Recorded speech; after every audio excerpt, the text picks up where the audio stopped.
ముందుగా ఇంకొక తుఫాను నివార్ తుఫాన్ వచ్చి రైతాంగం నష్టపోయిన పరిస్థితుల్లో మళ్ళీ తుఫాన్ హెచ్చరికలు జారీ చేస్తే ఇలాంటి సమయంలో కూడా మీరు పెద్ద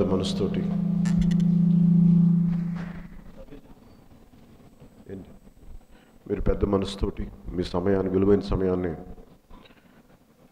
ఇక్కడికి వచ్చి వెచ్చించినందుకు మనస్ఫూర్తిగా ఇక్కడికి వచ్చిన ఆడపడుచులకి, మా వీర మహిళలకి, మా జన సైనికులకి ముందుగా నా హృదయపూర్వక ధన్యవాదాలు, నమస్కారాలు. అలాగే వేదిక పైన ఉన్న ఆంధ్రప్రదేశ్ ఉమ్మడి రాష్ట్రానికి సభాపతిగా వ్యవహరించి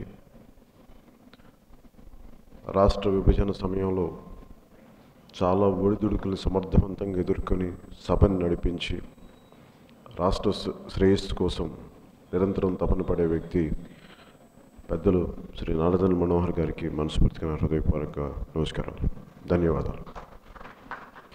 అలాగే జనరల్ సెక్రటరీస్ అయిన ప్రధాన కార్యదర్శులైన శ్రీ బోలిశెట్టి సత్య గారు, వీరందరి గురించి చెప్తున్నాను ఎందుకంటే ఇక్కడ ఉన్నవారు అందరూ చాలా బలమైన అనుభవంతో ఉన్న వ్యక్తులు అందరూ. బోలిశెట్టి సత్య గారు పర్యావరణాన్ని పరిరక్షించే ప్రస్థానంలో దేశం మొత్తం మీద ఉండే పర్యావరణవేత్తలందరితోటి చాలా బలమైన సంబంధాలు ఉన్న వ్యక్తి. వాటర్మెన్ ఆఫ్ ఇండియా అని బాబు రాజన్ సింగ్ గారు ఆయనకి కలిసి నడిచే వ్యక్తి. ఆయన అంటే రాష్ట్రంలో ఏ మూల ఎలాంటి పర్యావరణానికి విపత్తు ఉన్నా కానీ ముందుగా స్పందించే వ్యక్తి బోలిశెట్టి సత్య గారు. దేశం మొత్తం మీద కూడా అలాంటి వ్యక్తులతోటి కలిసి నడిచే వ్యక్తి. ఆయన నిజంగా మన పార్టీలో ఉండటం నిజంగా నాకు చాలా ఆనందంగా ఉంటుంది. అలాగే శివశంకర్ గారు, ఇంకో ప్రధాన కార్యదర్శి శివశంకర్ గారు, బ్యామ్స్ ఆఫ్ సంస్థ మీకు ఎంతమందికి తెలుసో నాకు తెలియదు కానీ backward and minority classes employees federation, అది దానికైనా ఉమ్మడి రాష్ట్రానికి స్టేట్ కన్వీనర్గా చేశారు.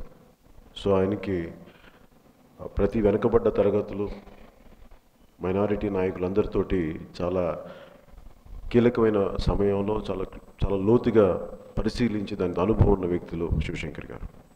అలాగే ఇందాక అర్హం ఖాన్ గారు కూడా నాకు ఒకలాగా చెప్పాలంటే ఆయన నాకు గురుతుల్యుడు. ఆయన నాకు ఎందుకంటే నేను ఉర్దూ నేర్చుకోవడానికి నాకు అంటే పార్టీ వ్యవహారాలతో పాటు ఉర్దూని నాకు చాలా ఇష్టపడతాను. ఉర్దూ అంటే ఎందుకంటే చాలా సొగసైన భాష, అది చాలా చక్కని షాయరీస్ ఉంటాయి.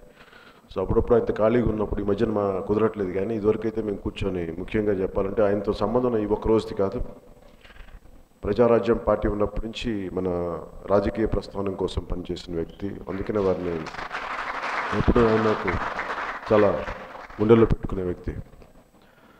దాని మనస్ఫూర్తిగా ప్రజలు బాగుండాలి, కులాలకి మతాలకి అతీతంగా అభివృద్ధి జరగాలి అని మనలాగా ఆకాంక్షించే ఇంకొక మంచి వ్యక్తి. అలాగే తిరుపతి టిటిడి దేవస్థానానికి సంబంధించి టిటిడి మెంబర్గా తిరుమల తిరుపతి దేవస్థానం ఇప్పుడు దాకా టిటిడి దేవస్థానం చరిత్రలో తిరుపతి నుంచి స్థానికులుగా ఎవరు వెళ్ళకపోతే ఆయనకి టిటిడి బోర్డుగా మెంబర్గా వచ్చిన డాక్టర్ హరిప్రసాద్ గారు చాలా బలంగా ప్రజారాజ్యం పార్టీ నుంచి ఈ రోజు దాకా మనతోటి ఒక కొత్త తరం రాజకీయ వ్యవస్థ రావాలి, ఈ అన్యాయానికి ఎదురొడ్డాలి, ఏం మాత్రం వెనకాడకుండా చాలా బలంగా గళం విప్పే వ్యక్తి శ్రీ డాక్టర్ హరిప్రసాద్ గారు. మనస్ఫూర్తిగా వారికి నా స్వాగతం పలుకుతున్నాను. అలాగే వినోద్ రెడ్డి గారికి, కావలి నుంచి వచ్చిన మిగతా ఇన్ఛార్జీలందరికీ మనస్ఫూర్తిగా నా హృదయపూర్వక అభినందనలు తెలియజేస్తాను, ఈ సభని ఇంత సక్సెస్ఫుల్గా ఈ ట్రిప్ని ఆర్గనైజ్ చేసినందుకు. అలాగే మనుక్రాంత్ గురించి చెప్పాలంటే 2018లో నన్ను కలిసినప్పుడు ఇంకొక డాక్టర్ గారితో వచ్చి కూర్చున్నప్పుడు నేను ఇట్లా యుఎస్ఏ నుంచి వచ్చాను, నేను నెల్లూరు జిల్లా నుంచి వచ్చాను, ఇక్కడ మన పార్టీలో జాయిన్ అవుతామంటే నేను చూశాను. ఎందుకంటే నేను ఎప్పుడు కొత్త వాళ్ళని ఆహ్వానిస్తాను, కేవలం నా కుటుంబ సభ్యులు నాకు తెలిసిన వాళ్ళే ఉండాలి నేను ఎప్పుడు అనుకోను. కానీ ఒక విదేశాల నుంచి వచ్చిన ఒక అబ్బాయి కూర్చోబెట్టి ఇలా తపన పడుతుంటే నాకు నిజంగా నచ్చి మీరు చేసుకోండి అని చెప్పాను. ఏ రోజు కూడా నాకు మనుగ్రాంతో నాకు ఎప్పుడు కంప్లైంట్ లేదు. నిజంగా తను ఎప్పుడు ఎవరి జోలికి వెళ్ళాడో తను పని ఏది చేసుకుంటూ వెళ్ళిపోతాడు, చెప్పిన పని చేస్తాడు, చాలా త్రికరణ శుద్ధిగా చేస్తాడు. అందుకే అలాంటి మనుగ్రాంత్ గారికి కూడా నా అభినందనలు. ఈ సభని మనస్ఫూర్తిగా ఎంత ప్రేమపూర్వక ఒక సభని అత్యంత తక్కువ వ్యవధిలో, చాలా తక్కువ వ్యవధిలో ఈ సభ ఇంత ప్రోగ్రామ్ని ఆర్గనైజ్ చేయడంలో చాలా ముందుండి చాలా కష్టం. కలెక్టర్ ఆఫీస్ దగ్గరికి లేదంటే కాన్స్టెంట్ మానిటరింగ్, 24 గంటలు టెలిఫోన్ మీద ఉండాలి. వీటన్నిటి మీద ఉండి ఈ సభని ఇంతమంది సమర్థవంతంగా, ఇంతమంది జన సైనికులతో కలిసి సమర్థవంతంగా ముందుకు తీసుకెళ్ళింది మనస్ఫూర్తిగా ప్రతి ఒక్క జన సైనికులకి, ఆడపడుచులకి, ఇక్కడ జిల్లా నాయకత్వానికి మనస్ఫూర్తిగా నా కృతజ్ఞతలు తెలియజేసుకున్నాను. జనంగా నేను ఇంత పెద్ద ఇంట్రొడక్షన్ ఇవ్వను, కానీ నాకు ఎందుకు ఈరోజు ఇవ్వాలనిపించింది అంటే ఇది నా సొంత జిల్లా కదా, అందుకని. అంటే నాకు నేనే పెద్ద భాషలు ఇవ్వడానికి ఇవన్నీ కాదు, కానీ కొంచెం మీ మనసు మాట్లాడుకుంటాను. నెల్లూరు చాలా సొంత జిల్లా కాబట్టి ఇంత గొడవ ఇక్కడ, అది సమస్య. అందరూ నన్ను ఓన్ చేసుకుంటారు కాబట్టి ఒకరికొకరితో పడదు, అది సమస్య ఇక్కడ. నెల్లూరు జిల్లా మా అమ్మ పుట్టిన ఊరు రంగనాయకులపేటలో. మా అమ్మ నాన్న మా తాతయ్య జేఆర్కే నాయుడు అని ఉంటారు, ఆయన ఉండేవారు. ఇప్పటికీ ఆ ఇల్లు ఉన్నట్టుంది. ఆయన తరపు బంధువుల మీద వాళ్ళు ఎవరు ఉంటారు. చిన్నప్పుడు నేను నెల్లూరు బాగా వచ్చేవాడిని, వేరే ఊళ్ళలో మా నాన్న పనిచేస్తున్నా కానీ. తర్వాత ఇక్కడికి వచ్చేసాం, సొంత ఇల్లు ఉంది ఫతేఖాన్పేటలో ఉండేది. తర్వాత మొన్న ఈ మధ్యన మా అమ్మని అడుగుతా ఉన్నా, ఎందుకమ్మా మనం ఇల్లు అమ్మేసుకున్నాం, ఉంచుకుంటే బాగుండేది కదా. ఇప్పటికైనా లేట్ అవుతుందా, ఇంకోసారి కొనుగోలు ఇల్లు అంది. మా అమ్మకి నేను మాట ఇచ్చానమ్మా, నేను నెల్లూరులో ఇల్లు కొనుక్కుంటానమ్మా, నేను ఖచ్చితంగా మాకు ఇల్లు ఉండాలి ఇక్కడ. ఎందుకు ఇల్లు ఉండాలి అంటే, మీరు నమ్మరు, ఫతేఖాన్పేటలో ఆ చిన్న రోడ్డు దాటిన తర్వాత ఎక్స్టెన్షన్ స్ట్రీట్ అనే దాని పేరు కూడా లేదు. అక్కనవారి వీధిని తర్వాత పెట్టారు, కానీ ముందు దానికి పేరు కూడా లేదు. అక్కనవారి ఎక్స్టెన్షన్ స్ట్రీట్ అనేవాళ్ళు, తర్వాత అక్కనవారి వీధి అయింది. అక్కడ నేను మా ఇంట్లో ఒక 2 మామిడి చెట్లు కానీ ఉండంటే అసలు నెల్లూరు వదిలి వెళ్ళేవాడిని కదా. దురదృష్టం, నేను నెల్లూరు 2 మామిడి చెట్లు లేవు అక్కడ. అంటే ఆ మొక్కల మీద పిచ్చితో నేను అనుకున్నాను, ఎక్కడికి వెళ్తావాలంటే నా ఎక్కడికి పని చేయడం, నెల్లూరులోనే ఉంటాను, ఇక్కడ ఏదైనా పని చూసుకుంటాను. నా మహా కోరిక ఏంటంటే, మా నాన్న కానిస్టేబుల్గా స్టార్ట్ అయ్యారు కాబట్టి ఏం చదువుతారా అంటే, నేను ఒక మంచి డిగ్రీ చదివి ఎస్ఏ ఎగ్జామ్ రాస్తానమ్మా, పాస్ అవుతాను అంటే కరెక్ట్. దురదృష్టం ఇంటర్మీడియట్ ఆగిపోయిందండి. అంటే నా అంటే మనం పెద్దల నుంచి రాలేదు కదా, పెద్ద కోరికలు ఏముంటాయి. మాకు ఒక సబ్ ఇన్స్పెక్టర్ అవ్వడమే చాలా పెద్ద బ్రేవరీ అవార్డుతో సమానం, చాలా గొప్ప సాధన. నిజంగా చాలా నాకు అంతమించి కోరికలు ఉండేవి కావు. అంటే బేసిక్గా ఎందుకు పోలీసే అవ్వాలని ఉంటుందంటే, ప్రజల్ని రక్షించాలన్న కోరికే పోలీస్ అవ్వాలనిపించేది నాకు.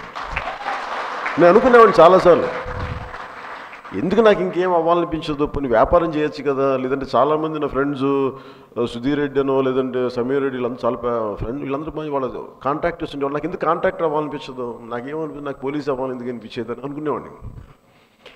కానీ దురదృష్టవశాత్తు నాకు నాకు 2 ఇష్టం. ఒకటి రక్షించడం, కష్టాలు ఉన్న వాళ్ళని రక్షించాలి అనే ఒక ఆలోచన, లేదంటే మొక్కలంటే చాలా మొక్కల ప్రేమికులు. ఈ 2 ఉండే నా తావతి, అందించి ఏం లేవు. అదే అనుకో. ఓకే, ఈ ఆలోచన ఎక్కడి నుంచి వచ్చి ఉండదు అంటే, ఈ రోజున పార్టీ ఇక్కడ దాకా వచ్చాం మాట్లాడుతున్నాం అంటే, చిన్న కుటుంబాల నుంచి వచ్చిన వాళ్ళం, ఫతేఖాన్పేటలో ఉండి తర్వాత అక్కడ దాటి అక్కనవారి వీధికి వచ్చి అక్కడ చిన్న ఇల్లు స్థలం కొనుక్కొని, అప్పుడప్పుడు అక్కడ అమ్మేసిన పొలం డబ్బులతో కొద్దిగా వచ్చినప్పుడల్లా కొంత ఒక ఇల్లు కట్టుకుంటూ, ఒక్కొక్క ఫ్లోర్ కట్టుకుంటూ, అన్నయ్య యాక్టర్ అయితే కొంత డబ్బులు పంపించి ఇంకొక రూమ్ కట్టుకోండి, ఇలా వచ్చింది. లేదు, నాకు ఎప్పుడు నెల్లూరు వదిలి వెళ్ళాలి నేను ఎప్పుడు అనుకోలే, వెళ్తానని కూడా ఊహించలే. నాకు ఇక్కడ ఆరోగ్యం బాగుండేది కాదు, విపరీతమైన ఆస్తమా ఉండేది నాకు.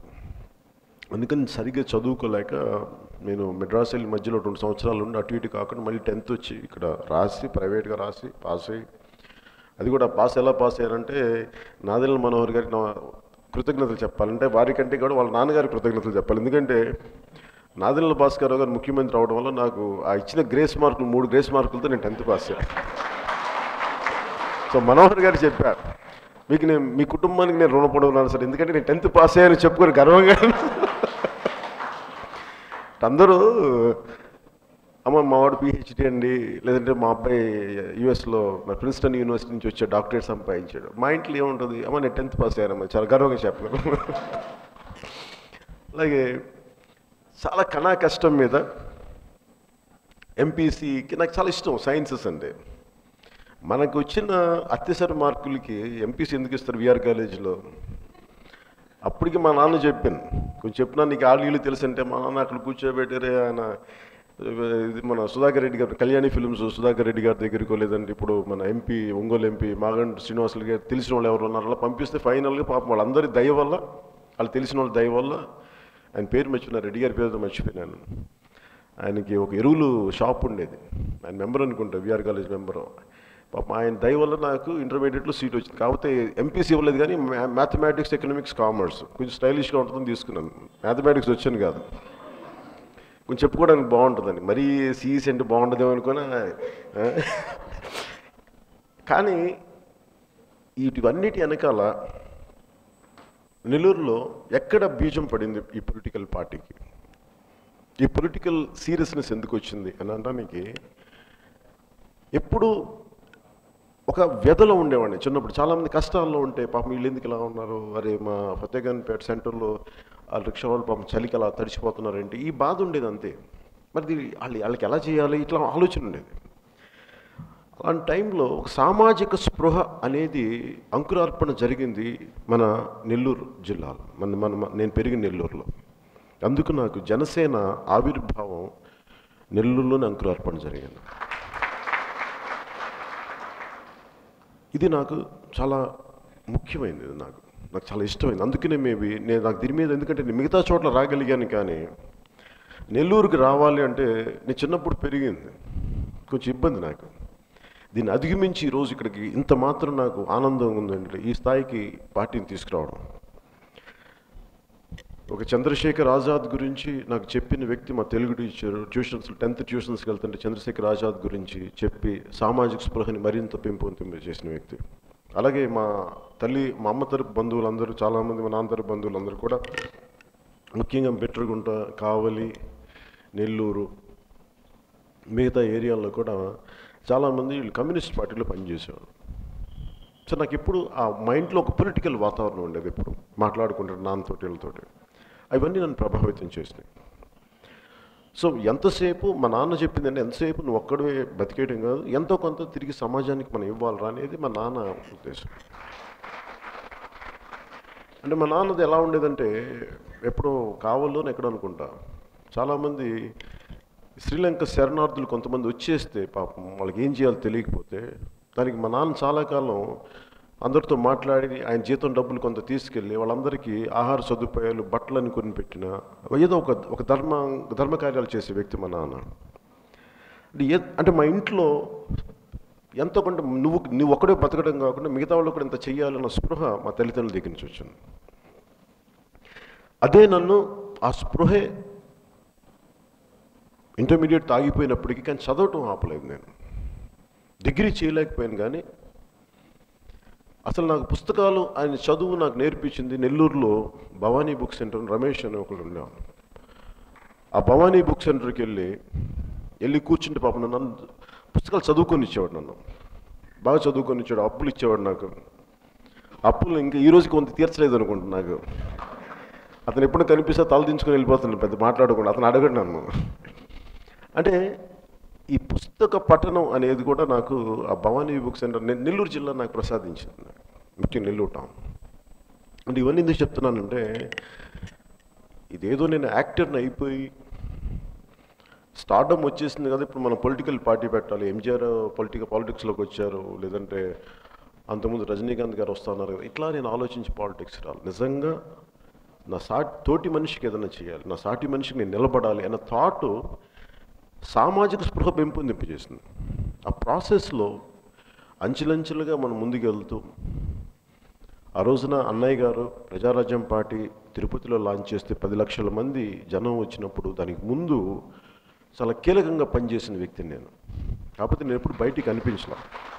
ఎందుకు కనిపించలేదంటే, నేను ఎప్పుడు ఒక మంచి బలమైన వ్యక్తులు ఉంటే నేను వాళ్ళ కింద పని చేయడం నాకు ఇష్టం. నాకంటే ముందుకు రావడం నాకు ఇష్టం, అందుకే నేను ముందుకు రాలేదు ఎప్పుడు. అలాగే ప్రజారాజ్యం పార్టీ ఐడియాలజీ కేవలం కొన్ని కుటుంబాలు, కేవలం కొన్ని వర్గాలకే కాకుండా అందరికీ సమానంగా ఉండాలి, రాజకీయ హక్కులు కావాలి ప్రతి ఒక్కరికి అని దాంట్లోనే వెంకటగిరి నియోజకవర్గానికి తుపాకుల మునెమ్మ గారికి, ఒక యానాదుల కులానికి చెందిన తుపాకుల మునెమ్మ గారిని మనం మొదటి అభ్యర్థిగా పెట్టడం జరిగింది.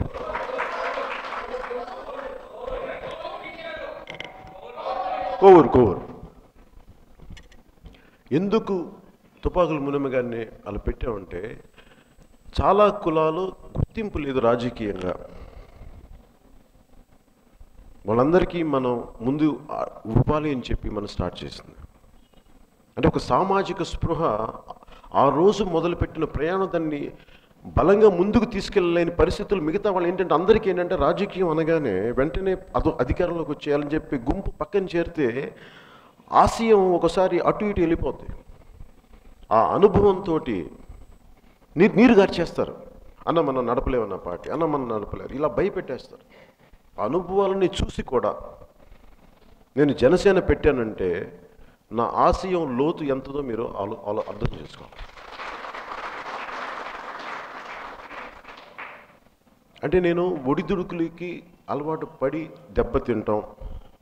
మీరు జనసేన పార్టీ పెట్టినప్పుడు 2014లో ఒడిదుడుకులు తింటాం, ఒడిదుడుకులు తీసుకోవాలి, దెబ్బతింటాం. దీనిని ఏదో ఒక ఈ ఎన్నికలు 2014 ఎన్నికలు 2019 ఎన్నికలు కాదు, ఒక 25 సంవత్సరాలు మా జీవితాన్ని ఖచ్చితంగా ఈ రాష్ట్ర భవిష్యత్తుకి, ఈ దేశ భవిష్యత్తుకి మనదైన వంతు మనం నిలబడాలి. ఎందుకంటే ప్రజాప్రతినిధులు వాళ్ళు చేసిన తప్పులకి సామాన్యులు బలవ్వకూడదు. జ్ఞానం ఉండి, శక్తి ఉండి మన స్థాయిలో మనం పోరాటం చేయకపోతే, మనం ఒక వయసు వచ్చిన తర్వాత చాలా మన మీద మనకి ఒక కోపం ఉంటుంది. నేను అలాంటి వ్యక్తుల్లోని అలాంటి సమూహంలోని వ్యక్తి నేను కాకూడదు. భగవంతుడు నాకు శక్తి ఇచ్చాడు, ఆలోచన ఇచ్చాడు, పోరాటం చేయగలిగే సత్తా ఇచ్చాడు. నాదైన కృషి నేను చేస్తాను, దాంట్లో విజయం రావచ్చు, విజయం రాకపోవచ్చు, నా పోరాటం అయితే ఆగదు అని చెప్పి నేను ఆ రోజున జనసేన పార్టీ స్టార్ట్ చేసినప్పుడు చాలా విభజన సమయంలో చేసిన పార్టీ ఇది. అంటే చాలా ఒడిదుడుకుల మధ్యలో, అంటే ఎవడన్నా పార్టీని మొదలు పెట్టడానికి భయపడే సమయంలో నేను మొదలుపెట్టాను. అంటే నేను దెబ్బ తినడానికి రెడీగా ఉంటాను. ఎందుకంటే ధైర్యం లేని వాళ్ళు రాజకీయాల్లో ఉండకూడదు, ఒత్తిడి తీసుకోలేని వాళ్ళు రాజకీయాల్లో ఉండకూడదు. పాలపొంగులాగా వచ్చేసి ఇప్పుడు నేను ఎందుకు క్రియాశీలక సభ్యత్వం అని మాట్లాడానంటే, కొన్ని లక్షల మంది జనం, లక్షల మంది ఇసుకేస్తే రాలంత జనం పోరాట యాత్రగా ప్రతి సభలో చూసేవాడిని. రాజమండ్రి కవాతు చేస్తే బ్రిడ్జ్ మీద దాదాపు కొన్ని లక్షల మందితో నిండిపోయింది ఆ బ్రిడ్జ్ అంతా. అటువైపు ఇటువైపు మొత్తం కలిపి దాదాపు 8 నుంచి 8.5 లక్షలు, 10 లక్షలు ఇంకా ఆగిపోయి, మిగతా జిల్లాలో ఆగిపోయి దాదాపు 10 లక్షల మంది ప్రజలు. ఒక్కసారి ఆవేశం వస్తుంది, కానీ ఆవేశాన్ని ఒక పగడ్బందీగా ఒక ఇన్స్టిట్యూషనలైజ్ చేయకపోతే, దాన్ని ఒక చట్టంలో బిగించకపోయి, దాన్ని ఒక ఆర్గనైజ్ చేయకపోతే అది ముందుకెళ్దాం. అందుకనే నేను మొదట ప్రారంభించినప్పుడు ముందు రానివ్వండి సమూహాన్ని, ఎవరిని కాదని కూడా రానివ్వండి. ఎక్కడో ఒక చోట మొదలు పెట్టకపోతే ఒక ప్రయాణం, ఒక అడుగు కూడా అన్ని పర్ఫెక్ట్గా ఉండవు జీవితంలో. ఎక్కడో చోట అడుగు మొదలు పెట్టాలి. ఉదాహరణకి నేను సినిమా చేసేటప్పుడు నా మొదటి సినిమా నాకు నేను చేయలేను, నాకు ఇష్టం లేదు ఆ సినిమా చేయటం. నాకు నచ్చే సినిమా తొలి ప్రేమ లాంటిది. కానీ నేనేమనుకున్నానంటే, నేను ఇంత కృషి చేస్తే నాకు వచ్చిన సినిమా ఇదే, అందుకే నేను మొట్టమొదటిగా దీన్ని ముందుకు తీసుకెళ్ళాలి, ఆగకూడదని. అలాగే రాజకీయాల్లో కూడా మనకి ఎంత పరిస్థితుల్లో ఏ పని చేసినా కానీ మనం అన్ని కృషి చేస్తే మనకు దొరికింది ఇది, దీంతో మొదలు పెడదాం. అలాగే ఇన్ని లక్షల మంది యువత వచ్చినప్పుడు వీళ్ళెవ్వరికీ కూడా ఆవేశం వచ్చేస్తుంది. ఎందుకు క్రియాశీలక సభ్యత్వం అని అడిగారంటే, మీకు సీరియస్నెస్ తేవడానికి. నేను నిలబడి ఉన్నాను, నిలకడగా ఉంటాను, పారిపోను. ఇందాక కూడా దారిలో వస్తూ ఉంటే కొంతమంది వైసీపీ నాయకులను మా ఊళ్ళకి రాకూడదు, వస్తే మీ మీద ఏదో దాడులు చేస్తామని చెప్తామంటే నేను అనుకున్నా, మీరు ఒక్క బెదిరిస్తే అలా దాడులకు బెదిరిస్తే భయపడే వ్యక్తినా నేను? అలా భయపడే వ్యక్తినైతే రాజకీయాల్లోకి వస్తామా? ఎన్ని చూస్తుంటాం మేము జీవితంలో, ఏం చూడకుండా వస్తాం రాజకీయాల్లోకి? ఒడిదుడుకుల్లో సిద్ధపడకుండా వస్తాం మేము. ఎలాంటి తీవ్రతనైనా ఎదుర్కోవడానికి కదా మేము అన్నీ సిద్ధపడే కదా మేము రాజకీయాల్లోకి వచ్చింది. మెత్తగా మాట్లాడతాం, మర్యాదగా మాట్లాడతాం, కానీ అది మా బలహీనత కాదు, మా బలం అది. ఎందుకంటే మేము ప్రజాస్వామ్యానికి అంత అంత అంత గౌరవం ఇస్తాం. అసలు ఎవడు మాట్లాడకూడదు, మేమే మాట్లాడాలంటే మీరెవరంటే ఆ అచ్చరాకిన రాజకీయాలు తీసుకొచ్చింది ఎవడైనా సరే. నువ్వెవడంటాడు, నువ్వెవడు బే అని ఆలోచిస్తున్నాడు. నీకేంట్రా హక్కు? నీకేనా హక్కు? మాకు లేదా హక్కు? ఈ దేశం నీ గుత్తాధిపత్యమా? నీ ఒక్కడ సొత్తా ఈ దేశం? ఈ గ్రామం అంతా నీ గుత్తాధిపత్యం? మాకు లేదా హక్కు? ఆ గ్రామంలో ఒకళ్ళు బాధపడి మమ్మల్ని పిలిస్తే మేము వెళ్తే రావద్దంటావేంటి? నువ్వేమైనా దిగుచ్చావా? నువ్వేమైనా కొమ్ములు ఉన్నాయా నీకు?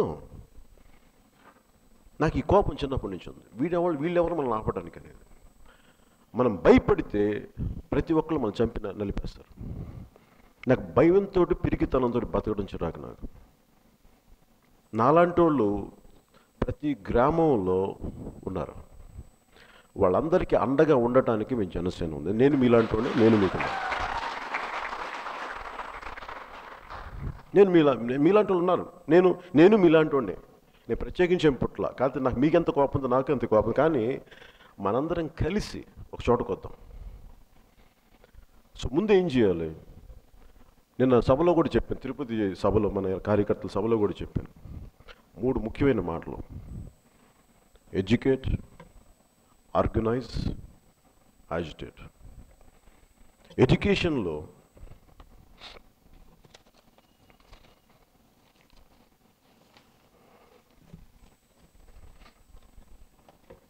ఎడ్యుకేషన్ అంటే ఏ భావం మీద ఒక పార్టీ పెట్టాలి. మీరు వైసీపీ నాయకులు మీరు అడగండి, బాబు మీ ఐడియాలజీ ఏంటమ్మా, మీ పార్టీ ఐడియాలజీ? అలా కాదు చెప్తున్నాను. మనం వాళ్ళు వెటకారం చేయడం సీరియస్గానే అడుగుతున్నాం. మనం వెటకారం చేయడం కాదు. మేము ముఖ్యమంత్రి అయితే బాగా చేస్తాం. ఏం చేస్తారు? బాగా డబ్బులు ఇస్తారు. అంటే వాళ్ళకి ఒక మేము మా అవగాహన ఇది, మా ఆలోచన విధానం ఇది. తెలుగుదేశం పార్టీ నాయకులను అడగండి, బాబు మీ ఆలోచన విధానం ఏది? వాళ్ళకి ఆలోచన విధానం చెప్తారు. ప్రతి పార్టీకి ఒక ఆలోచన విధానం ఉంటుంది. ఈ ఆలోచన విధానంలో ముఖ్యంగా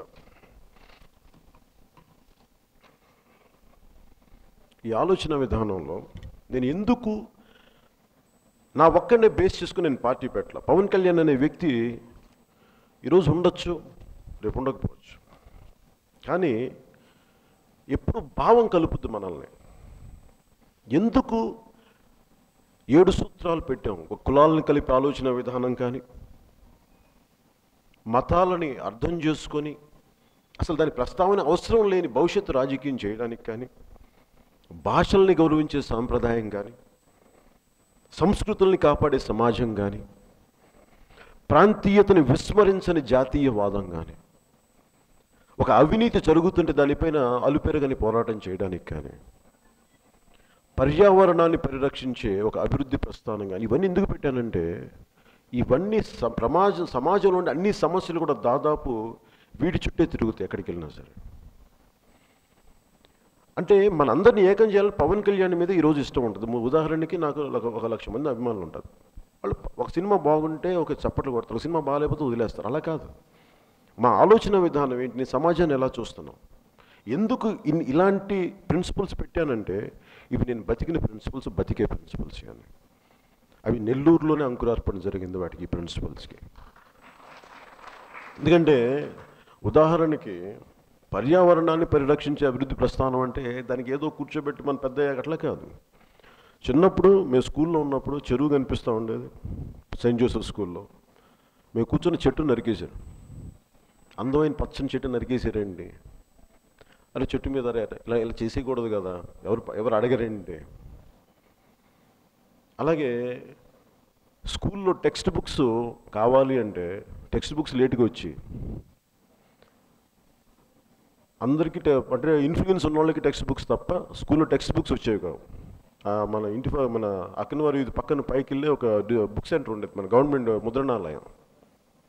అక్కడికి వెళ్తే మళ్ళీ రికమెండేషన్ దానికి, మళ్ళీ దానికి డబ్బులు ఇవ్వాలి. చదువుకోవడానికి మళ్ళీ మనం చదువుకున్న పుస్తకాలు కూడా ఇది కూడా ఏంటి, దాని డబ్బులు ఇవ్వాలంటే అక్కడ అవినీతి. ఇలాంటి చిన్న చిన్నవి మనకి తెలిసిన విధానం. అలాగే స్కూల్లోకి వెళ్ళినప్పుడు నాకు ఎప్పుడు కులాలు ఇవన్నీ తెలియదు. తర్వాత కొన్నిసార్లకి వచ్చాక ఏం కష్టం మీద ఎవరి మీద అంటే నేను అడిగేవాడిని మా అమ్మని ఏం కులం అమ్మ అంటే, మా అమ్మ నీకు ఎందుకు వెళ్ళని చెప్పింది.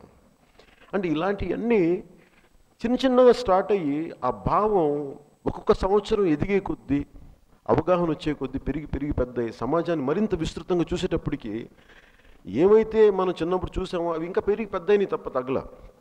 సో ఒకళ్ళు డ్యామేజ్ చేస్తూ ఉంటే మనం ఆ ఒరవడిలో కొట్టుకెళ్ళిపోకుండా మనదైన వంతు సమాజాన్ని విచ్ఛిన్నం చేసే శక్తులు ఎక్కువ ఉంటాయి, కలిపే శక్తులు తక్కువ ఉంటాయి. నేను విచ్ఛిన్నమయ్యే శక్తులు మనం అవ్వకూడదు, కలిపే శక్తిగా అవ్వాలి. అలాంటి ఆలోచన విధానం నుంచే వచ్చింది.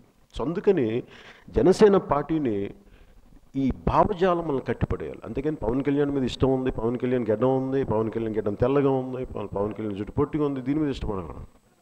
పవన్ కళ్యాణ్ అనే వ్యక్తి ఏ ఆశయాలు నడుపుతాడు? ఆశయం కోసం నిలబడే వ్యక్తి ఎందుకు నిలబడతాడు? మరి దాంట్లో భాగంగానే నాలాగా ఆలోచన విధానం ఉన్న వ్యక్తులందరినీ, ఇలాంటి భావజాలం ఉన్న వ్యక్తులు ప్రతి చోట ఉంటే దాంట్లో ఉదాహరణకి వినోద్ రెడ్డికి నేను ఎందుకు సీట్ అవ్వాలి? చూశాను చాలాసార్లు, వీడియోస్ చూసాం, క్లిప్పింగ్స్ తెప్పించుకున్నాను. మాట్లాడతాడు, నిలబడతాడు, గట్టిగా మాట్లాడతాడు, ఫ్యాక్ట్స్ అండ్ ఫిగర్స్తో మాట్లాడతాడు. ఇలాంటి అబ్బాయిలు ఉండాలి రాజకీయాలు, నిలబడాలి ఇలాంటి వాళ్ళు.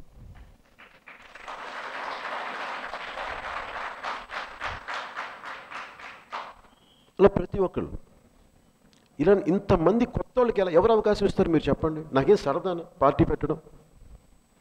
శుభ్రంగా సినిమాలు చూస్తే కోట్లు సంపాదించుకొని కూర్చోవచ్చు, ఎవరి జోలికి వెళ్ళక్కర్లేదు. అందరూ వచ్చి మరి మా ఫంక్షన్కి రండి అని చెప్పి నమస్కారం పెట్టి తీసుకెళ్తారు. మనం కూడా చాలా బాగుందని చాలా పొలైట్గా వచ్చేసి, నేను అలా కాదు, ఎంతో కొంత మనం చేయాలి, మార్పుని తీసుకురావాలి సమాజంలో అన్న ధోరణి నన్ను తీసుకొచ్చింది. అలాగే ఒక పార్టీని నడపటం అంటే నేను ఇందాక మీకు ఎడ్యుకేట్ అవ్వడం అంటే నేను ఏం మాట్లాడుతున్నావు, ఎందుకున్నావు నాకు చాలా స్పష్టమైన అవగాహన ఉంది. నేను ఎందుకు గొడవ పెట్టుకుంటాను కొంతమందితోటి, ఏ ఉద్దేశాల మీద గొడవ పెట్టుకుంటాను, దేనికి నేను ఎస్ అంటాను. మీరు ఉదాహరణకి అంతర్వేది రథం ఘటన కాలిస్తే నేను ఎందుకు మాట్లాడతాను, కొన్నిసార్లు మాట్లాడను. ప్రతిదాని మీద చాలా స్పష్టమైన అవగాహనతోనే మాట్లాడతాను. నేను ఒకళ్ళకి న్యాయం చేసి అపీస్మెంట్ పాలిటిక్స్కి నేను వెళ్ళను. న్యాయం అన్యాయం నీకు జరిగినా, ఒక కులానికి జరిగినా, ఒక మతానికి జరిగినా అన్యాయమే. కన్వీనియంట్గా వెనకేసుకురాను. అంతేగాని ఒక తప్పు జరుగుతున్నప్పుడు కూడా వెనకేసుకొచ్చేస్తే అది రాజకీయ విధానం కాదు, అది ఎస్కేపిస్ట్ రాజకీయం. నేను దాన్ని చేయదలుచుకోలేం. నిర్మోహమాటంగా మాట్లాడతాం, ఓడిపోతాం, కానీ సత్యాన్ని నిలబెట్టాలి, దానికోసం మాట్లాడతాం, రెచ్చగొట్టాలి. ఒకసారి నా మాటలు ఇబ్బందిగా ఉంటాయి, ఎందుకంటే అందరిలాగా మాట్లాడను, ఎందుకు సత్యం. నేను అదే అనుకుంటాను. అర్హం ఖాన్ గారికి చెప్పాను,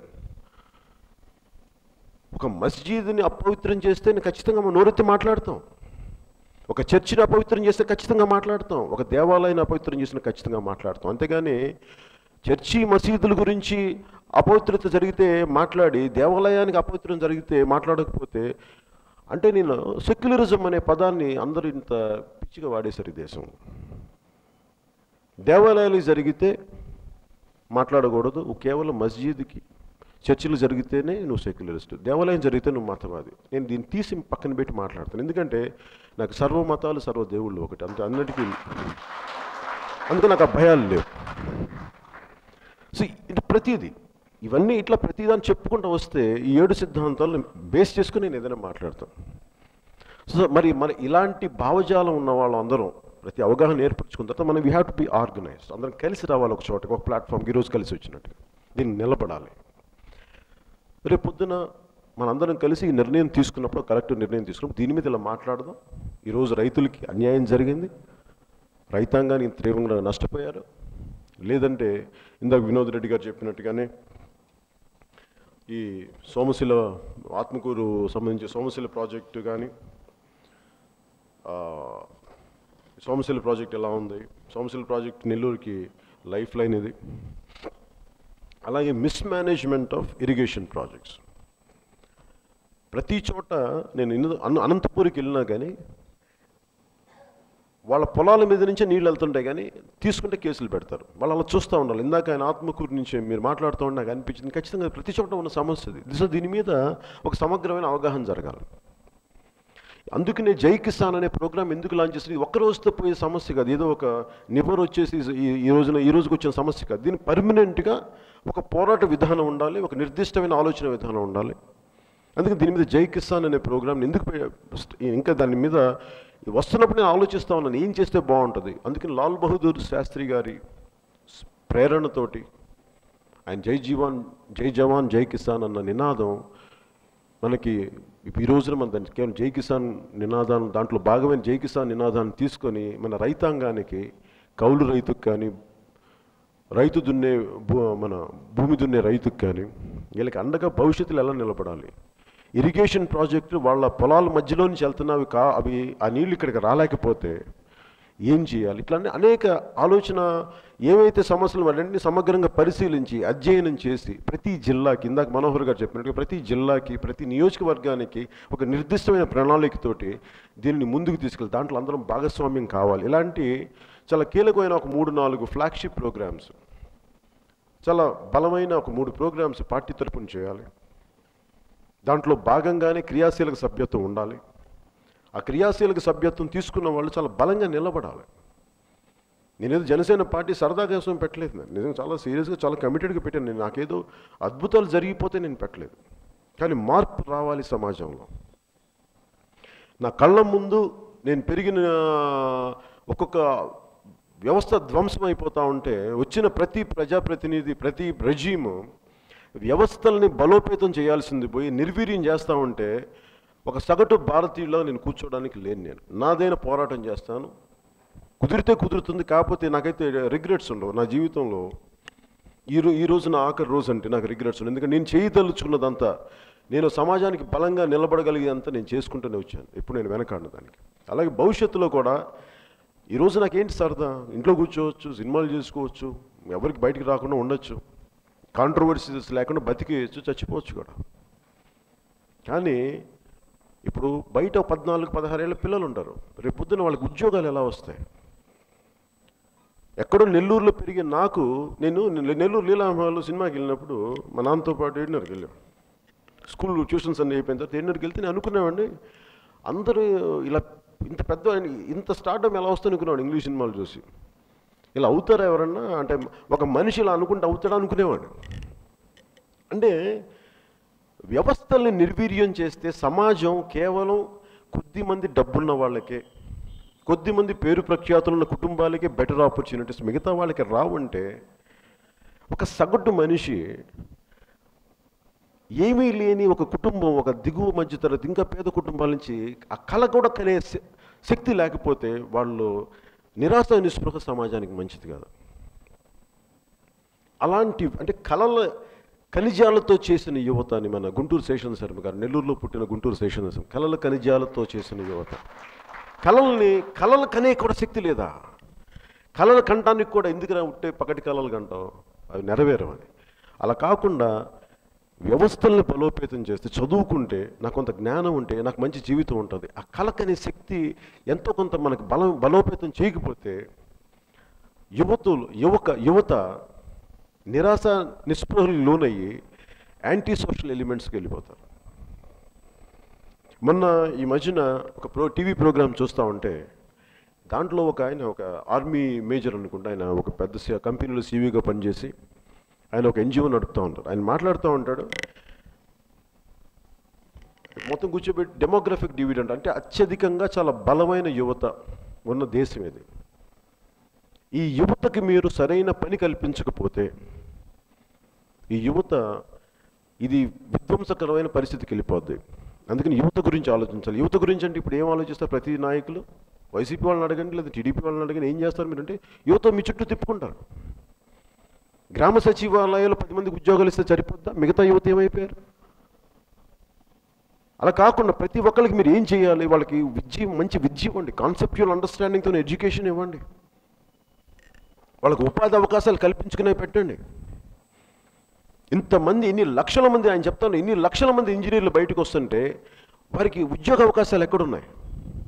ఇన్ని లక్షల మంది డాక్టర్లు వస్తుంటే ఉద్యోగ అవకాశాలు ఎక్కడున్నాయి? గవర్నమెంట్ హాస్పిటల్స్ ఏమో పనిచేయవు, డాక్టర్లు ఉండరు, మందులు ఉండవు, కానీ డాక్టర్లు వచ్చేస్తూ ఉంటారు. అసలు ఇంత విద్య చదువు, ఇంతమంది ఉత్తీర్ణత పొంది బయటికి డిగ్రీలతో బయటకు వస్తుంది, ఉద్యోగాలు లేవు వాళ్ళకి. వాళ్ళు ఎక్కడికి వెళ్తారు? వాళ్ళందరూ లాయర్లకు 3,000 రూపాయలు ఇచ్చేది. బ్యాచులర్ ఆఫ్ లా చదివితే ప్రభుత్వం ఏం చేస్తే మీకు 3,000 ఇస్తాం. దానికి అంటే ఇంత చదువు చదివి రౌడిజం చేసి అడ్డగోలుగా అక్రమాలు చేసి నా వ్యక్తులు ప్రజాప్రతినిధులు అయ్యి కష్టపడి లా చదువుకున్న లా విద్యార్థులు లాయర్లకి మేము 3,000 రూపాయలు అంటే అంత స్థితికి దిగజారిపోయింది సమాజం. ఇవన్నీ మారి ఒక బలోపేతమైన అంబేద్కర్ కళల కన్నా సమాజం కావాలంటే యువతకి చాలా ప్రాధాన్యత ఇవ్వాలి. అలాంటి ఆలోచన విధానంతో మేము చాలా బలంగా ఉన్నాం ఇక్కడ. దానికోసం భావితరాల భవిష్యత్తు కోసమే ఉందాం జనసేన. అందుకని కూర్చోబెట్టి మీకు 2-3 వేలు ఇచ్చేస్తాం, 5,000 ఇచ్చేస్తాం, లేదంటే 2,000 రూపాయలు ఇచ్చి ఓట్లు కొనేద్దాం, లేదా పోస్టల్ బ్యాలెట్స్కి ఒక 1,000 రూపాయలు ఇచ్చేద్దాం, 2,000 ఇచ్చేద్దాం. దీనికి కాదు, ఒక 25 సంవత్సరాలు బంగారు భవిష్యత్తు ఇవ్వాలి మన భావితరాలకి. ఇప్పుడు 10th క్లాస్ చదువుతున్న విద్యార్థికి డిగ్రీ అయిపోగానే భవిష్యత్తు కనిపించాలి. నాకు ఇది చదివితే, ఇది నేర్చుకుంటే నాకు భవిష్యత్తు బాగుంటుందని. ఆ భవిష్యత్తు కోసమే ఉన్నాం. దీంట్లో చాలా కష్టం, ఇలాంటి నిర్మాణం చాలా కష్టం. కాంటెంపరీ పొలిటికల్ సిస్టంలో చాలా కష్టం, మాకు తెలుసు అది. ఇక్కడున్న అందరూ కూడా ఈ విధానాన్ని నమ్మిన వాళ్ళే. ఏదో చేద్దాం ఈ దేశం కోసం, ఈ సమాజం కోసం, వెనక్కి వెళ్ళిపోకుండా నిలబడదాం అన్న తపనున్న వాళ్ళం మేమందరం. దాంట్లో భాగంగానే మన పార్టీ కోసం పనిచేద్దాం అనుకున్న వాళ్ళందరూ కూడా మీరు నిస్సంకోచంగా చాలా ఒక కట్టుబాటు ఉండాలి మనలో. ఇందాక మనోహర్ గారు చెప్తున్నట్టుగా స్మార్ట్ ఫోన్ని స్మార్ట్గా యూజ్ చేయండి అన్నారు. ఎందుకన్నారంటే సోషల్ మీడియా ఎనీ టూల్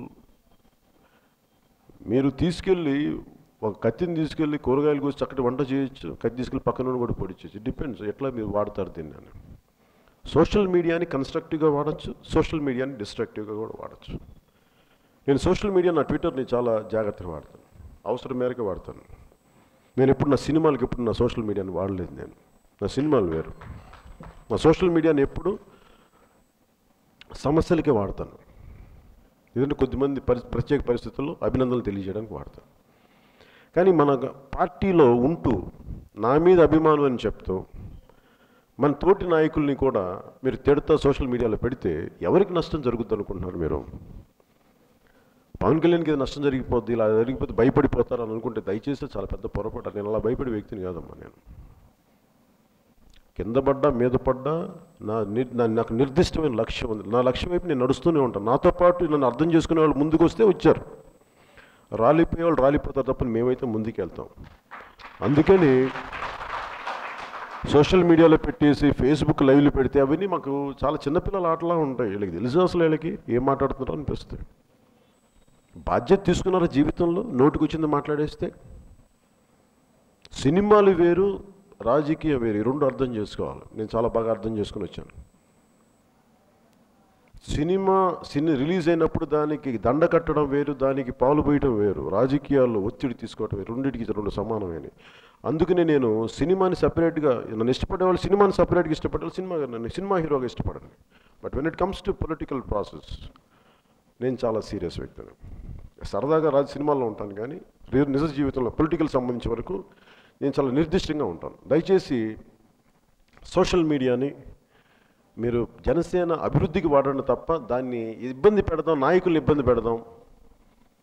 ఇది ఒక్క నెల్లూరు జిల్లాని కాదు, మేము నెల్లూరు జిల్లా కొంచెం ఎక్కువ 2-3 చోట్ల ఎక్కువ ఉండొచ్చేమో, కానీ ప్రతి చోట మన అందరం కలిసి ఇటు చూద్దాం, ఇటు ముందుకు వెళ్దాం అనుకున్నప్పుడు మనలో ఒకళ్ళు చొక్కా పీక్కుండా ఇటు లాక్కుంటూ ఉంటే ఇటు వెళ్తాం. అది నష్టం నాకు జరగదు, గుర్తుపెట్టుకోండి. నేనైతే ఆపను నా ప్రయాణాన్ని.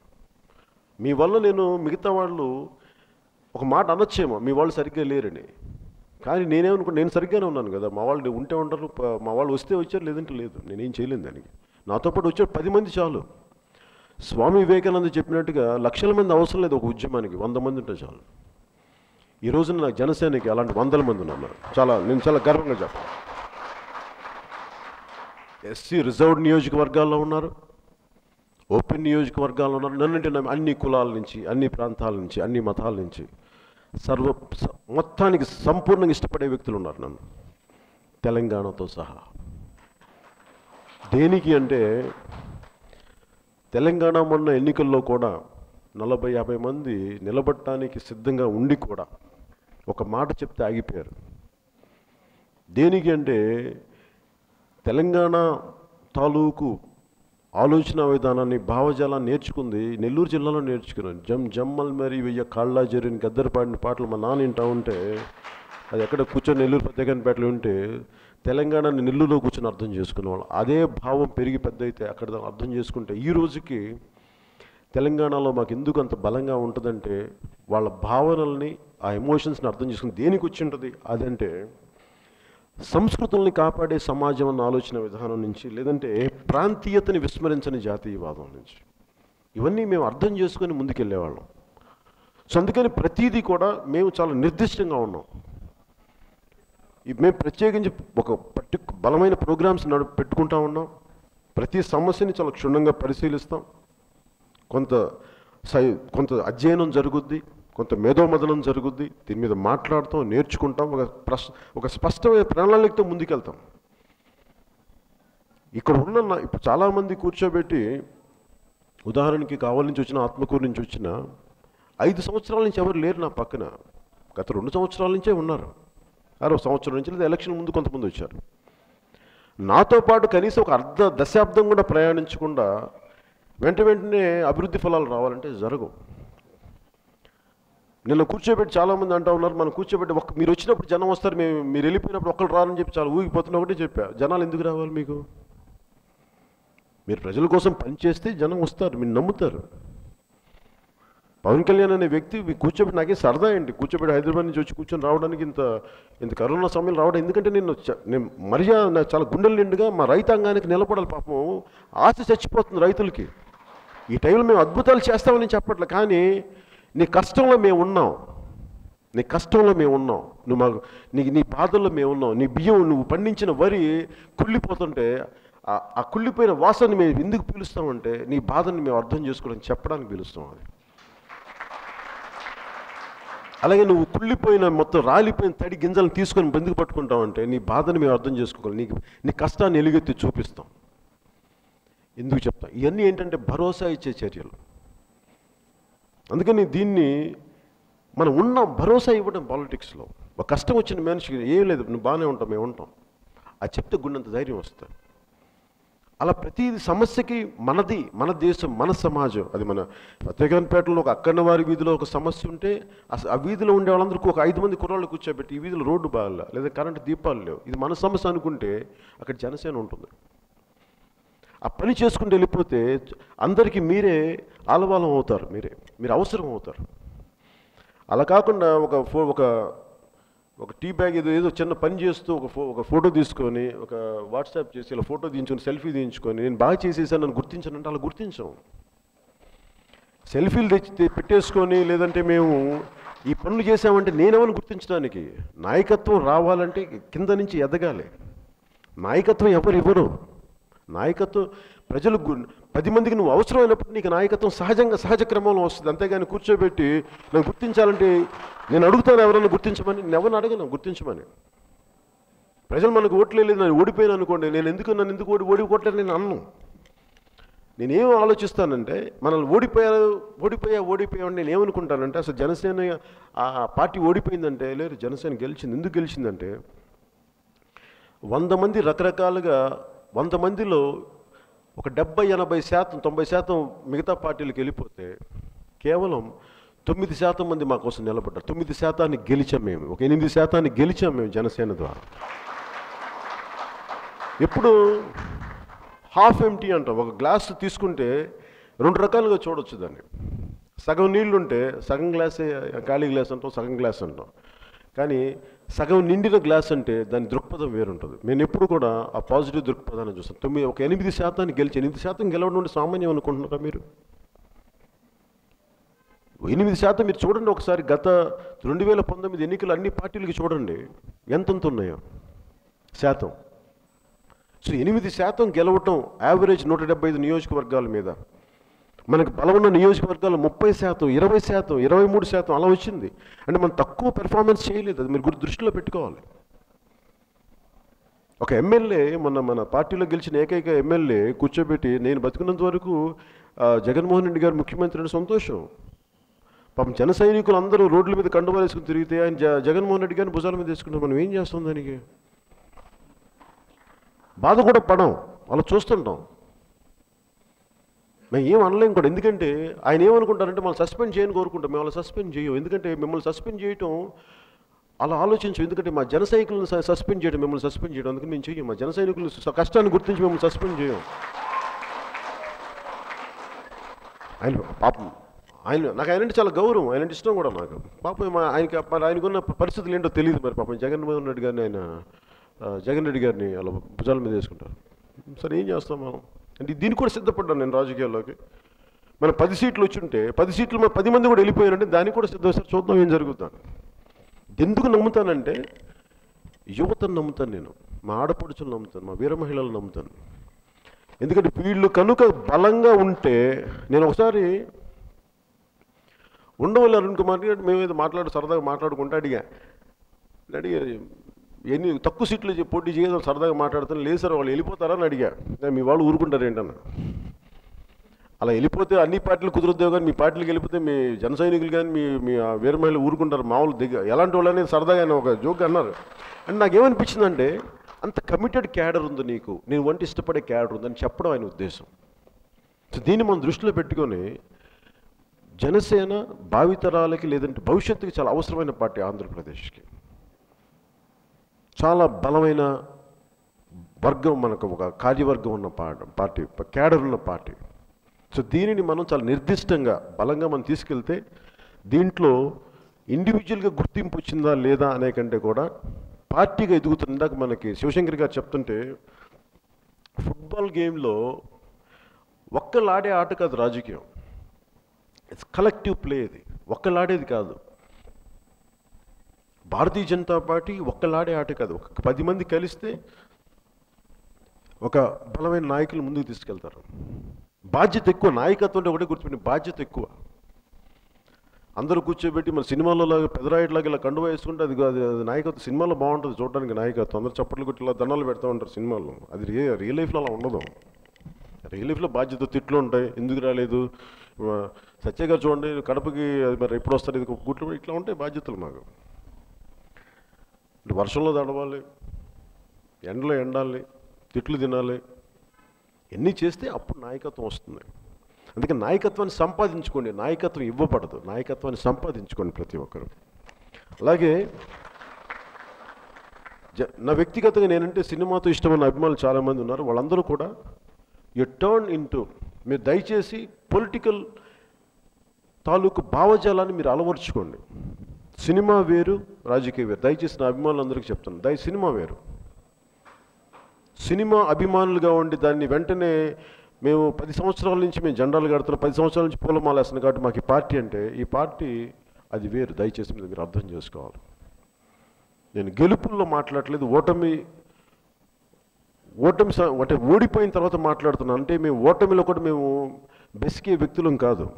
దయచేసి అది అర్థం చేసుకోండి అందరూ ముఖ్యంగా. ఎందుకంటే ఉదాహరణకి ఎప్పుడు శత్రువు బయట నుంచి దెబ్బతీసే శత్రువుని ఎదుర్కోవచ్చు, కానీ లోపల నుంచి దెబ్బ కొట్టే శత్రువుని వాడి వల్లే మనకు నష్టం ఉంటుంది. ఇప్పుడు జనసేన ఇప్పుడు కూడా చూస్తుంటే ఉదాహరణకి గోల్కొండ కోట కిల్లాని ఎవరో బయట చాలామంది రాజులు వచ్చిన గెలవలేనప్పుడు లోపల నుంచి ఒకటి తలుపు తీస్తే బయట రాజులు వచ్చేసి మొత్తం ధ్వంసం చేశారు గోల్కొండ కిల్లాని. అలాగే ఎప్పుడు కూడా ఏ పార్టీకైనా ఎవరికైనా సరే లోపల నుంచి వచ్చిన వ్యక్తులు దెబ్బ కొడతారు. అందుకని అలాంటి పరిస్థితులు పెట్టుకోకండి దయచేసి ఎవరు కూడా. మీరు అలా చేస్తుంటే మేము గ్రహించలేని వ్యక్తులం కాదు. ఒకవేళ బయట పార్టీ ప్రోద్బలం వల్ల మీరు ఇలా చేస్తున్నారా, ఇవన్నీ మేము కనిపెట్టగలం, మేము చూడగలం. నేను చాలాసార్లు డిసిప్లినరీ కమిటీ నుంచి తీసుకుందాం, బలమైన చర్యలు తీసుకుందాం, సస్పెండ్ చేద్దామంటే నేను ఎప్పుడు ఏమనుకుంటాను, మనిషికి అవకాశాలు ఇవ్వాలి మారటానికి అనుకుంటాను. మీరు తప్పులు చేస్తుంటే చూస్తూ ఉన్నాం, చేతగా కాదు, మీరు మారుతారా లేదా అని చూస్తూ ఉంటాం. చాలాసార్లు చెప్పిస్తాను, కానీ ఇంక మారట్లేదు అనుకున్నప్పుడు ఖచ్చితంగా మిమ్మల్ని పక్కన పెడతాం. దయచేసి మర్చిపోకండి. అంతేగాని మీరు వెళ్ళి ఫేస్బుక్లో మాట్లాడేస్తారు, లేదంటే మా నాయకులు తిడతారంటే అస్సలు వాడికి భయపడం. మేము అందరం చాలా మొండోళ్ళం, మేమందరం చాలా దెబ్బలు తిని బలంగా చాలా దెబ్బలు తిని వచ్చిన వాళ్ళం మేమందరం. దయచేసి మీరు ఇలాంటి చిల్లరాశాలు వేస్తే మేము కూర్చోబెట్టి కామ్గా ఈ మొహమాట పడి చేసేందుకు, మొహమాటానికి పోతే మాకు దెబ్బలు, మాకు ఎలాంటి దెబ్బలు తగిలి మాకు తెలుసు. అలాంటి మొహమాటాలకు పోయే పార్టీ కాదు. దయచేసి మనోళ్ళు కూడా క్రమశిక్షణతో ఉండండి, ఎంత పద్ధతిగా ఉండగలిగింది. అలాగే మీలో ఏదైనా ఇబ్బందులు ఉంటే ఖచ్చితంగా దాన్ని మేము పరిశీలిస్తాం. అలాగే ఎవరైనా జిల్లా నాయకత్వం కానీ ఏదైనా ఇబ్బందులు ఉంటే దయచేసి మీరు సభల్లో చెప్పకండి, స్థానికంగా కూర్చొని. ఇప్పుడు ఇందాక కూడా జిల్లా నాయకత్వం నాకు సపోర్ట్ చేయట్లేదని మీరు ఆత్మ గురించి మాట్లాడితే నాకు నచ్చలేదు అది. ఎందుకంటే మీరు ఇక్కడ ఈ సభలో చెప్పాల్సింది కాదు, మీరు కూర్చోబెట్టి మేము 10 మంది ఉన్నప్పుడు మాకు సహకారం అది చెప్పండి. అంతేగాని ఇలా మాట్లాడితే ఏమైపోద్దంటే మీరు వీకెండ్ చేస్తున్నారు. మీరు మాకు చెప్పి, ప్రైవేట్గా చెప్పి, సత్య గారికి కానీ జిల్లా నాయకత్వానికి కానీ రాష్ట్ర నాయకత్వానికి చెప్పి ఇలా జరుగుతుంది సార్, నాకు కొంచెం ఇబ్బంది అంటే అది పద్ధతి. ఎమోషనల్గా అయిపోతే సమస్యలకు పరిష్కారం అవ్వదు. చాలా ఆలోచనతో చేయాలి ఏదైనా సరే. దయచేసి దాన్ని దృష్టిలో పెట్టుకోండి. అలాగే పార్టీ మేమందరం కూర్చొని ఏం లేదు, ఎవరికి వాళ్ళు ఇండివిజువల్గా ఒక పార్టీ కార్యక్రమం మేము అనుకుంటాం మా ఊళ్ళో అన్యాయం జరుగుతుందంటే స్పాంటేనియస్గా జరగాల్సినవి కొన్ని ఉంటాయి. కానీ ఉదాహరణకి ఇప్పుడు మన సోమశిల ప్రాజెక్ట్ మా ఆత్మకూరులో ఉంది, మేము నీళ్లు తోడుకు పెట్టుకోలేకపోతే మీరు ఇండివిజువల్గా చేస్తే ఏమైపోతుందంటే రేపు పొద్దున మీకు ఏమైనా కష్టం వచ్చింది, ఒక పొరపాటు చేశారు, ఒక తప్పు జరిగింది, అది అందరి దృష్టిలోకి తీసుకొచ్చి నాకు ఈ సమస్య ఉంది, మేము ఈ పోరాటం చేస్తున్నాం, నాకు మీ సహకారం కావాలంటే అప్పుడు మేము అందరం కలిసి ఆలోచిస్తాం దీని కష్ట నష్టాలు ఏంటి, ఎలా తీసుకుందాం, ఒకవేళ మనోడికి ఏదైనా కష్టం వస్తే మనం ఎలా ముందుకు ఎలా చేయాలి, లీగల్ హెల్ప్ ఎలా చేయాలి, పోలీస్ వ్యవస్థ ఎలా మాట్లాడాలి, ఇవన్నీ ఉంటాయి. అలా కాకుండా ఇండివిజువల్గా వెళ్ళిపోతే ఒకసారి మా అనుమతి లేకుండా వెళ్ళిపోతే రేపు పొద్దున సమస్య వచ్చినా మా దృష్టిలో లేదు. మాకు ఒక ఉమ్మడి కార్యాచరణ ఉంటుంది, మాకు ప్రణాళిక ఉంటుంది, ఏ సమస్యను ఎంతలో తీర్చాలి, ఎప్పుడు తీర్చాలని, ఎప్పుడు దాన్ని పోరాటం చేయాలని సమయం సందర్భం ఉంటుంది. ఇవన్నీ దృష్టిలో పెట్టుకునే మాట. ఎందుకంటే పార్టీ నిర్మాణం ఒక్క రోజులో జరిగేది కాదు. ఒక పార్టీ 150 సంవత్సరాల చరిత్ర ఉన్న కాంగ్రెస్ పార్టీని చాలాసార్లు జనసేన టైంలో ఫార్మేషన్ టైం తిడుతూ ఉండేవాళ్ళు. మరి అలాంటి పార్టీ ముక్కలుగానే తగ్గిపోయింది. అలాగే ఓటములు గెలుపులు చిన్నగానే ఉంటాయి ఎప్పుడు. అందుకని ప్రతి అడుగు కూడా చాలా ముఖ్యమైనది. జనసేన ఎదగాలి అంటే ప్రతి ఒక్కరు కూడా కొంత డిసిప్లిన్ కావాలి, దీనికి ఒక క్రమశిక్షణ కావాలి. దయచేసి దీన్ని ముందస్తుగా మేమందరం చాలా బలమైన ప్రణాళికతో ఉన్నాం. దయచేసి మీరు అందరూ కూడా సహకరించవలసింది మనస్ఫూర్తిగా కోరుకుంటున్నాను.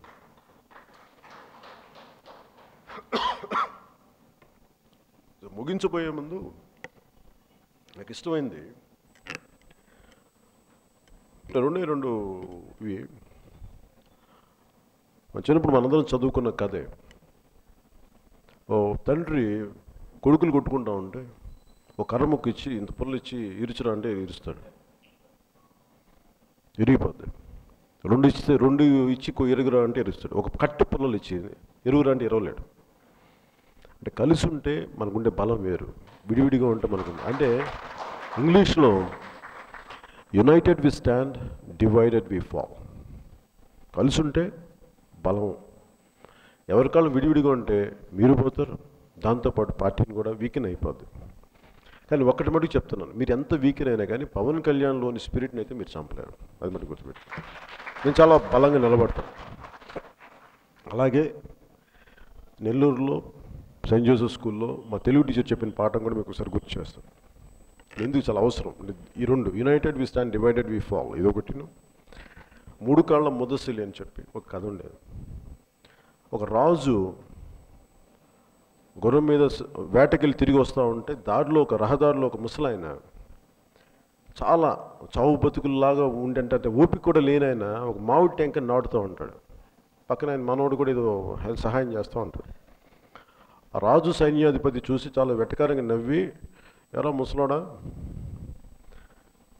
కాటికి కాళ్ళు చాపుకొని కూర్చున్నావు, నీకు ఎంత ఆశరా ఈ మామిడి టెంక వేస్తే ఇది చెట్టు పెరిగి నువ్వు కాయలు తినేద్దామని అంటే ఆయన అనేది ఒకటి, నా కోసం కాదయ్యా, నా మనవడి తరం కోసం నాటుతున్నాను. సో జనసేన ఏమి చేసినా ఆ రోజు నాకు ఎంత లోపలికి వెళ్ళిపోయిందంటే ఆలోచన, ఈరోజు నేను చేస్తున్నా నాకు ఎంత ఉపయోగపడుతుందో లేదో తెలియదు, కానీ నా భావితరాలకు ఉపయోగపడుతున్న ఉద్దేశంతో నేను జనసేన స్థాపించి దానికి మీ సహకారం కావాలి, అర్థం కావాలి, మనస్ఫూర్తిగా తెలియజేసుకుంటూ సెలవు తీసుకున్నాను. జై హింద్.